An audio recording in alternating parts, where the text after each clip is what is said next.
একটা ছোট গ্রামে থাকত এক নীরব মানুষ। কেউ জানত না তার নাম, সবাই তাকে ডাকত চুপচাপ মানুষকে বলে। সে খুব কম কথা বলতো, শুধু প্রতিদিন ভোরে তার উঠানে এসে বসা একটি সবুজ তোতা পাখির দিকে তাকিয়ে থাক। তোতাটা প্রতিদিন একই কথা বলতো, ভালো থাকবেন। মানুষটা প্রথমে গুরুত্ব দেয়নি, ভাবল তোতা তো নকল করেই কথা বলে। কিন্তু দিনের পর দিন, মাসের পর মাস, একই কথা শুনতে শুনতে তার বুকের ভেতর কিছু একটা নড়েচড়ে উঠল।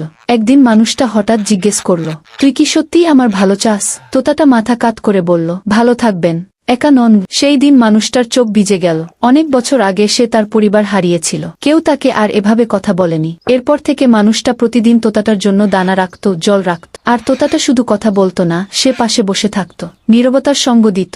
একদিন মানুষটা অসুস্থ হয়ে পড়ল, কয়েকদিন উঠানে আসেনি। তোতাটা তখন গ্রাম জুড়ে উড়ে উড়ে চেঁচাতে লাগল, ভালো মানুষ, সাহায্য করুন। গ্রামের লোকেরা অবাক হয়ে সেই মানুষের বাড়িতে ছুটে এলো, তাকে বাঁচানো গেল। সুস্থ হয়ে ফিরে এসে মানুষটা বলল, তুই তো শুধু পাখি না, তুই আমার কণ্ঠগু। তোতাটা হেসে বলল, ভালো থাকবেন।